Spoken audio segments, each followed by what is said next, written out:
अधिकतर लोग या 53% लोगों का शोषण सेक्स इंडस्ट्री में हुआ। 12 देशों में अंगों को निकाल लेने के लिए तस्करी के मामले सामने आए। बाकी के लोगों को छोटे मोटे अपराधों या भीख मांगने में लगा दिया गया। 360 भारतीयों का रेस्क्यू कर लिया गया है। पता नहीं कहाँ कहाँ मारा है, सब पूरा खून निकल रहा है। देखिए मेरा ये उंगली टूट गया है, गामछा फाड़ के बांधा हूँ। दोस्तों, दुनिया में आज भी कुछ ऐसे गरीब देश हैं जहां पर मानव तस्करी होती है, उतने बड़े लेवल पर होती है। बैंकॉक, लाओस, कंबोडिया और म्यांमार, यहाँ पर कुछ ऐसी जगह सेंटर्स बनाए गए हैं जहाँ लोगों को जबरदस्ती लाया जाता है और उनसे जबरदस्ती फ्रॉड कराया जाता है। और फ्रॉड इस लेवल का होता है कि हर कंट्रीज में इनके एजेंट्स बैठे रहते हैं, ऑफिस भी बना रखे हैं। अब हम इस वीडियो में ये जानने की कोशिश करेंगे कि डोंकी ट्रैप क्या होता है और मानव तस्करी कैसे होती है इंडिया से विदेशों में। भारत में ज्यादातर लोग विदेशों में जॉब की चाह रखते हैं, लेकिन उन्हें कम पढ़े लिखे होने के कारण या उनके पास अच्छा पैसा नहीं होने के कारण उन्हें अच्छी जॉब नहीं मिल पाती है विदेशों में, और ना ही उनका वीजा लग पाता है विदेशों में। तो वो क्या करते हैं, कुछ एजेंट्स के संपर्क में आ जाते हैं जिन्हें डोंकर्स कहा जाता है, जो कि सड़क मार्ग के थ्रू दूसरे देशों के बॉर्डर्स को चोरी छिपे पार कराते हैं और उन्हें विदेश भेज देते हैं परमानेंट रहने के लिए या जॉब करने के लिए। अब कुछ डोंकर्स ऐसे भी हैं भारत में जो कि अपने नए नए ऑफिस खोल लेते हैं भारत के कई राज्यों में, और वहां पर वो बताते हैं कि हम विदेशों में यहाँ पर बैठे बैठे जॉब दिला सकते हैं। इन्हीं चीजों में फंस जाते हैं वो बंदे जो बेरोजगारी, भुखमरी की समस्या से जूझ रहे हैं। वो चाहते हैं कि 10-15 हजार की यहाँ नौकरी करने की बजाय 70 से 80 हजार रुपए की डाटा एंट्री ऑपरेटर की जॉब अगर विदेश में मिल रही है तो वो ज्यादा बेटर है। और कुछ समय पहले एक केस आया था झारखंड के हजारीबाग निवासी इमरान खान और रहीम खान, जो कि 2 युवक थे, मुंबई की एक कंसल्टिंग फर्म के संपर्क में आए। उन्होंने उनको बताया कि उनको जॉब चाहिए विदेश में। मुंबई में उनका इंटरव्यू हुआ। इंटरव्यू होते वक्त उनसे 10-15 लाख रुपए ले लिए गए इंटरव्यू के नाम पर पास कराने के लिए। फिर उनको एक जॉब दिलाई गई बैंकॉक की सेनोपैट्रिक कंपनी में डाटा एंट्री ऑपरेटर की, और उनसे बोला गया कि आपको बैंकॉक जाना पड़ेगा 2-4 दिन में और इसकी व्यवस्था भी हम ही कर देंगे, केवल हमको पैसे दे दो। उन्होंने कुछ पैसे उनको दे दिए। उसके बाद वो बैंकॉक पहुंचे। वहां उन्हें एक गाड़ी लेने आई, जो गाड़ी उन्हें कंपनी ले जाने की बजाय थाईलैंड ले गई। फिर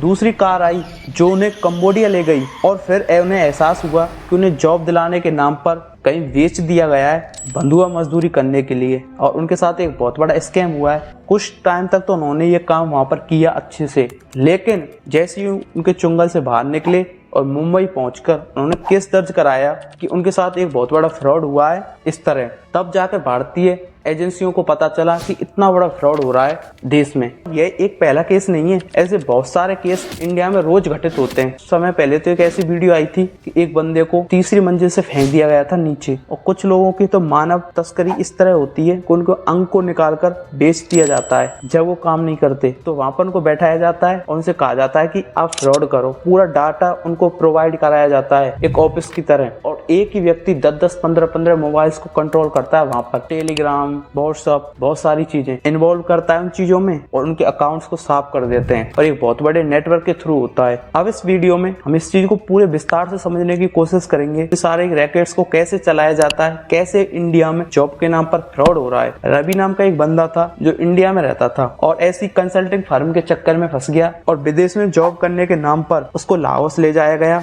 वहां पर उनको बेच दिया गया, और बेचने के बाद एक ऐसी बिल्डिंग्स होती है बहुत बड़ी बड़ी, यहाँ पर गन लेकर खड़े होते हैं लोग, और जंगलों में बने होते हैं उनके सेंटर्स बहुत बड़े बड़े। आप कह नहीं सकते कि ये सेंटर है फ्रॉड का, और वहां पर हजारों लोग रहते हैं 2-2, 4-4 कमरों में, और रहकर उनसे बोला जाता है कि आप फ्रॉड करना है आपको फेलो इंडियंस के साथ। काफी देशों के लोग रहते हैं। फिर उनको डाटा प्रोवाइड कराया जाता है कि आपको अपने देश में इन लोगों को टारगेट करके इनके अकाउंट्स को साफ करना है। अगर जो लोग आराम से काम करते हैं उनको तो बोनस भी दिया जाता है, और जो लोग इस काम के लिए एग्री नहीं होते उनसे जबरदस्ती ये काम कराया जाता है। उनको इलेक्ट्रिक करंट दिया जाता है, मारपीट की जाती है। कई बार तो दूसरी गैंग को बेच दिया जाता है इनको डॉलर्स में, ताकि उनके वसूल हो जाए पैसे। मानव तस्करी होती है इस तरह। फिर वो अपने फेलो इंडियंस को आराम से धीरे धीरे लूटना शुरू करते हैं और आराम से वहां पर मौज के साथ करने लगते हैं। पहले तो जबरदस्ती करते हैं, फिर उनको इंटरेस्ट आने लगता है इस काम में। जब कोई बंदा ऐसा लगता है कि ये काम नहीं कर रहा है और नहीं करना चाहता, तो उनको जबरदस्ती पीट कर वहां से भेज दिया जाता है, और भेजते वक्त उनके हाथ पैर हड्डियां टूट जाते हैं। लेकिन अगर वो जिंदा रह जाता है और इंडिया वापस आ जाता है, तो क्या होता है, वो रिपोर्ट लिखाने जाता है थाने में। तो रिपोर्ट लिखने वाले थानेदार पहले ही बोल देते हैं उनको कि आप लिखा तो रहे हो रिपोर्ट, लेकिन आपको ही फंसना होगा इन चीजों में वापस दोबारा, क्योंकि आपने फ्रॉड किया है वो भी इंडियंस के साथ। इसलिए वो बंदा चुप हो जाता है, अपने घर वापस आ जाता है, क्योंकि वो फंसना नहीं चाहता। ऐसे हजारों केस हैं इंडिया में। लेकिन ये फ्रॉड होता क्यों है? ये होता है गेमिंग के नाम पर, लॉग इन करने के नाम पर।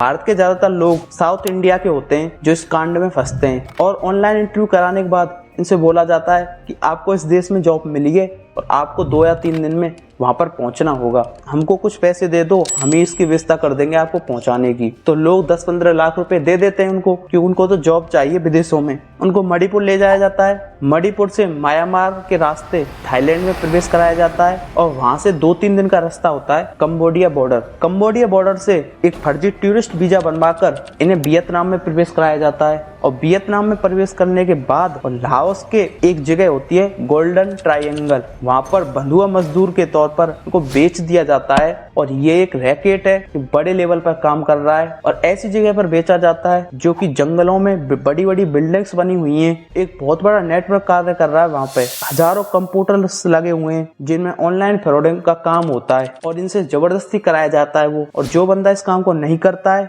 मारपीट की जाती है, इलेक्ट्रिक करंट दिया जाता है, खाना नहीं दिया जाता, उनसे जबरदस्ती उन्हीं के देश में फ्रॉड कराया जाता है वहां पर बैठा कर। और जो लोग आराम से इस काम को करते हैं उनको एक्स्ट्रा बोनस भी दिया जाता है। उन बिल्डिंग्स के चारों तरफ गन लिए बॉडीगार्ड खड़े होते हैं जो कि उन पर निगाह रखते हैं 24 घंटे, उनको वहां से निकलने नहीं देते। उनको सारी चीजें दी जाती हैं, टेलीग्राम, व्हाट्सएप, सारी चीजें, पूरा डाटा दिया जाता है। और डाटा ऐसा होता है, बैंक अकाउंट, आधार कार्ड, सारी डिटेल्स दी जाती हैं जिस व्यक्ति को के साथ फ्रॉड करना है। रिसेंटली ये खुलासा हुआ था, 8 राज्य के 1.5 लाख से ज्यादा लोग डोंकी रूट्स के जरिए लाओस गए और उनका अभी तक पता नहीं चला। उन्होंने 1000 करोड़ रुपए भारतीयों से वसूल लिए इन फ्रॉड्स के द्वारा। और 8 राज्यों की पुलिस ने मानव तस्करी की जांच के लिए NIA से मदद मांगी है, और सेंट्रल गवर्नमेंट ने मदद दी है, उनकी जांच की जा रही है।